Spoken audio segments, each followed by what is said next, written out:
You're listening to an Airwave Media Podcast. Feel like who art Ed? We'll try to spice it. Who art Ed? Mr. Wood art Ed me. Good. Either way, it's ambiguous. It works on so many levels. I know.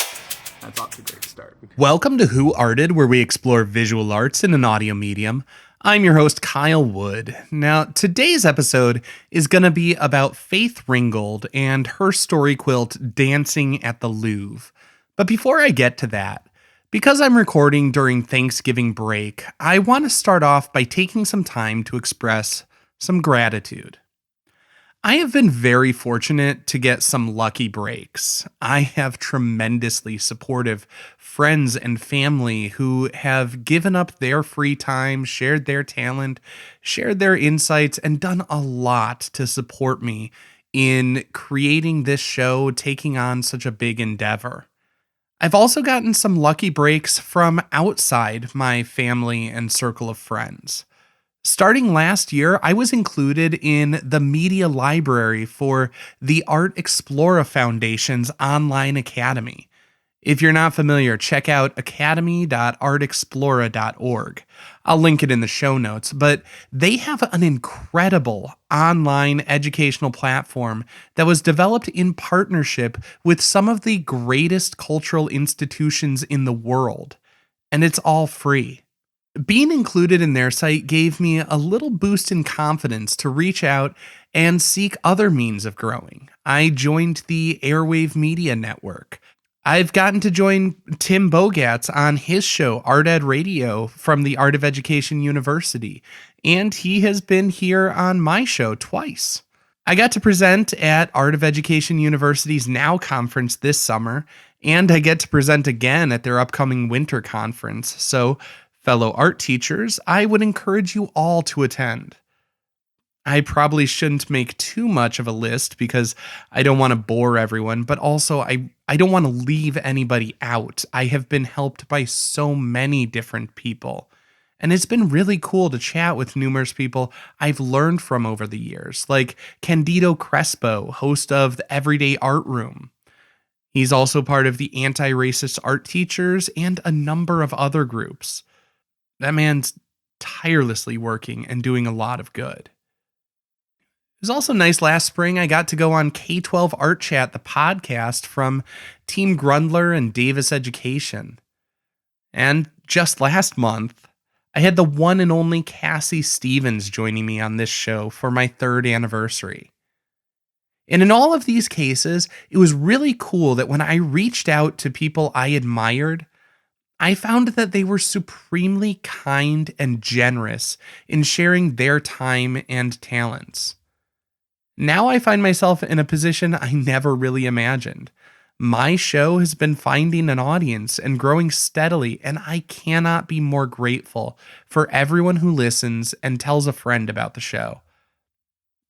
You don't really go into elementary art education because you feel a need to seek fame and fortune, but it feels really good to see that people like my work. Along those lines, I want to share just the kindest email I got from a listener that really made my day. Rod in Denver, Colorado wrote me saying, "I've been listening to your podcast for about 2 months now. Rarely am I inspired enough by a podcast to send a thank you note. In fact, this may be the first time. I truly believe you have created a great platform to discuss the art world. I'm somewhat new to art, unless you count winning 2nd place in a 1st grade art contest. I'm 57 now. Anyway, art became my COVID distraction. However, it's become an obsession, and I'm constantly looking to find more art topics to devour. Your podcast has stopped me in my tracks. I can't get enough. Thank you." All I can say is thank you, Rod. That email, that feedback, that made my day. It seems ironic, given the fact that I'm talking about this on a podcast, but I have no words to express what this means to me. Creating the show for 3 years has been a lot of work, and it means a lot to get a kind word showing that work matters to someone. In last week's episode, Your Brain on Art, I talked about how the creative process leaves people vulnerable. This podcast is my creative outlet, and feedback showing the podcast resonates with people, it's tremendously validating. While, of course, I appreciate everyone who has a kind word to say about the show in an email or a nice rating and review on podcast apps, above all, I just want to close this segment out by reminding everyone to take a moment and share a positive thought with those around you. As I frequently say with my kids and my students, calm voices and kind words help us all feel better. As I said, I am incredibly grateful for all the positivity and the opportunities that I've received, starting with Art Explora, who invited me to their private launch party at the Louvre last year. Like I said, their platform is kind of a big deal, so check it out. But after the break, we're going to talk about Faith Ringgold's Dancing at the Louvre. See, it wasn't just a brag there, it's a segue.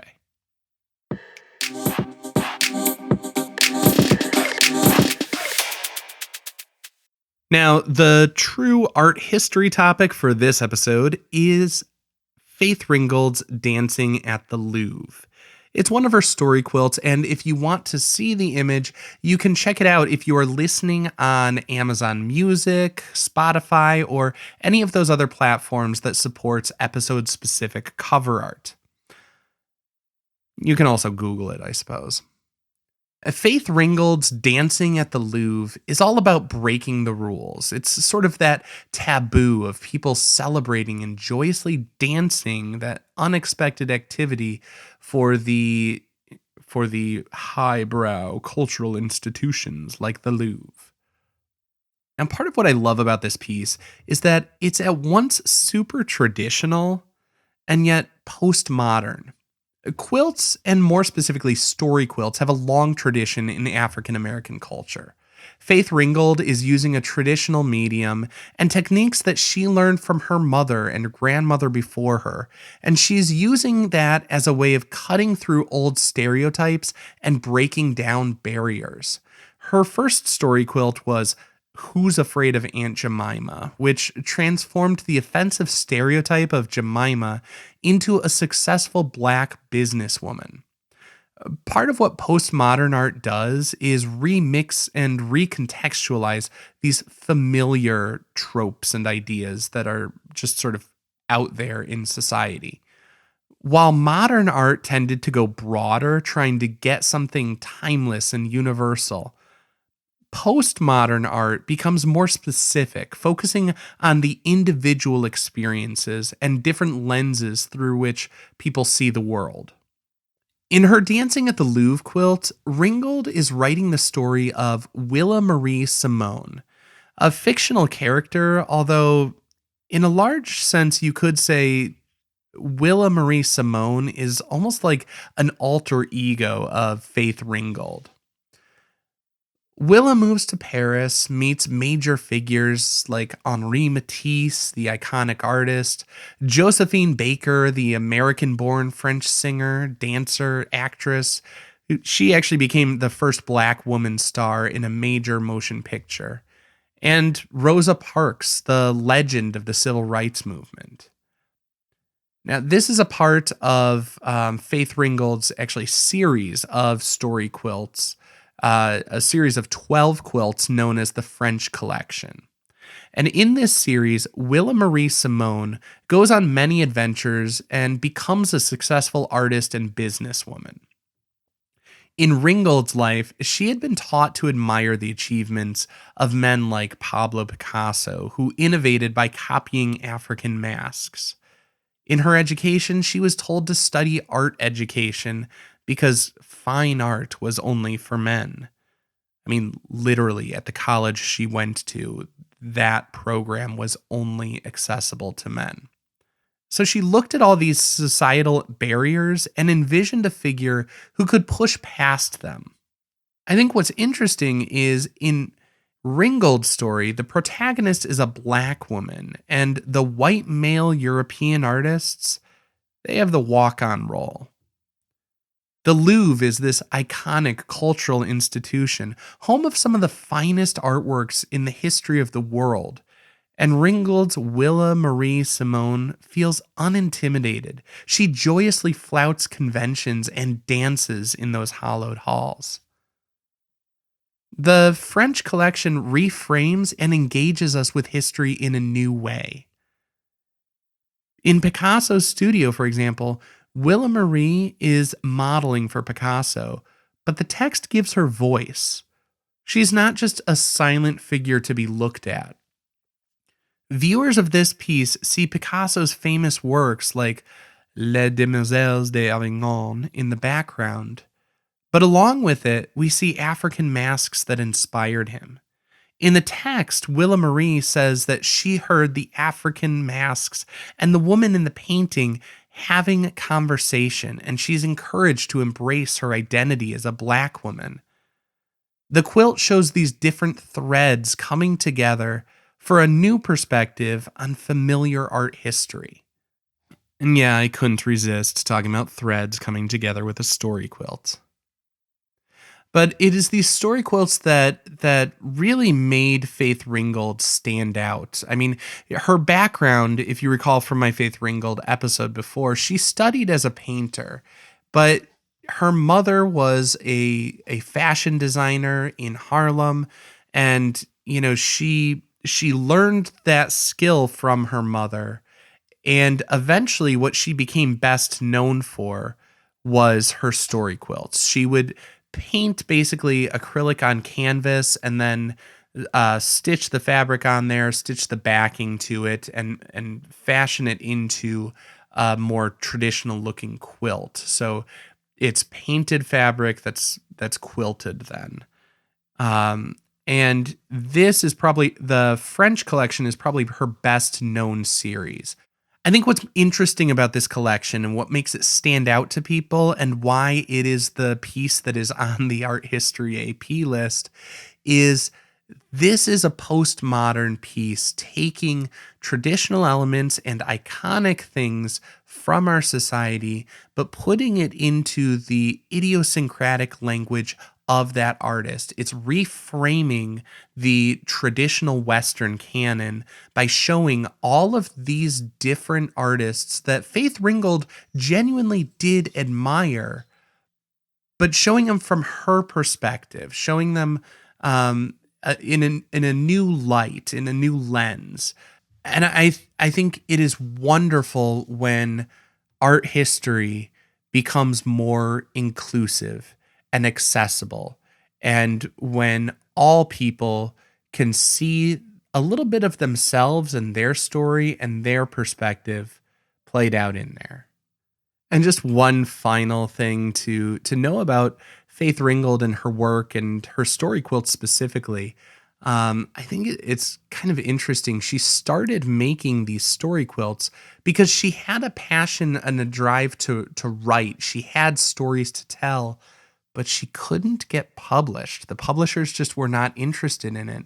And so she started making these story quilts because she knew when the story quilt was put up on the wall, and sometimes it would be photographed in galleries, it would end up in articles and it would be published in books, widening the audience for other people to read her stories. And as we all know, eventually people did take notice because Faith Ringgold has written and illustrated 17 children's books, including Tar Beach, which was the subject of another previous episode. Now, I hope you enjoyed this episode, and I would love to hear your perspectives. Please feel free, reach out, send me an email at whoartedpodcast@gmail.com. Let me know if there's an artist or a topic you'd like to hear covered on this show. I am always looking for more to explore. This concludes this week's episode of Who Arted, part of the Airwave Media Podcast Network. If you found this tolerable, please leave a rating or review on your favorite podcast app. You can find images of the work being discussed this week and every week on social media at Who Arted Podcast on Twitter, Instagram, and TikTok, and of course on the website whoartedpodcast.com. Podcast done.